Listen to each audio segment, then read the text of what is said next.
সর্ষা পোস্ত দিয়ে আর মাছের ঝোল, পুঁই শাকের চচ্চড়ি আর টমেটো চাটনি, এই হলো আজ আমার রান্না। একটা কড়াই বসিয়ে এর মধ্যে কিছুটা তেল দিয়ে দিলাম, আর ফোড়নের জন্য নেব হচ্ছে শুকনো লঙ্কা আর 5 ফোড়ন।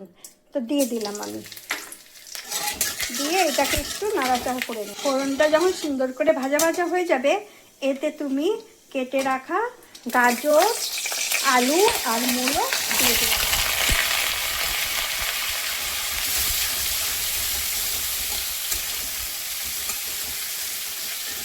আর এর মধ্যে একটু নুন আর হলুদ দিয়ে দেবো, দিয়ে এটাকে নাড়াচাড়া করে ভাজা ভাজা করে নেব।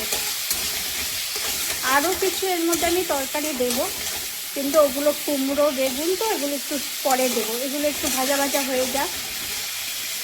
চলো, বেশ কিছুক্ষণ নাড়াচাড়া করার পর এই দেখো একটু ভাজা ভাজা হয়ে এসেছে। তারপরে আমি কুমড়ো বেগুনটা এর মধ্যে দিয়ে দিলাম, দিয়ে এটাকে বেশ নাড়াচাড়া করবো। এর মধ্যে শাকটাও দিয়ে দেবো, এই একটু পরে শাকটাও এর মধ্যে দিয়ে দেবো। খুব সুন্দর লাগে। এবার একটু আদা ঘষে এর মধ্যে দিয়ে দেবো, দিয়ে নাড়াচাড়া করে দেবো।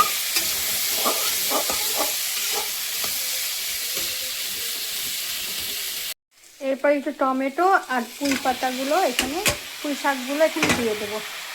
ভালো করে ধুয়ে নিয়েছি। এবার এটাকে ভালো করে একটু নেড়ে চেড়ে ঢাকা দিয়ে দিব সিদ্ধ হওয়ার জন্য। সুন্দর করে নাড়াচাড়া করে দেবে।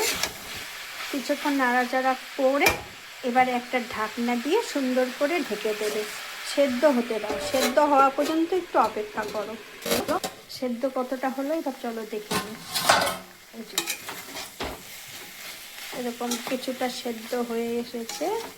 এবার তুমি কিছু কাঁচা লঙ্কা এর মধ্যে দিয়ে দাও, দিয়ে আবার একটু ঢেকে দাও, আর একটু সেদ্ধ হয়। এবার হয়ে এসেছে, এর মধ্যে কিছুটা চিনি দিয়ে দেবে।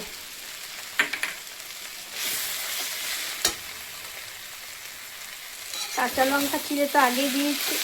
এবার একটু এর মধ্যে চিনি দিয়ে বেশ সুন্দর করে নাড়াচাড়া করে মাখা মাখা করে নেবে। গা মাখা, জল জল করবো না, শুকনো করব, এতে টেস্ট হয় খুব ভালো।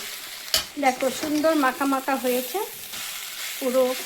যারা একটু মিষ্টি খাও তারা আর একটু মিষ্টি দেবে।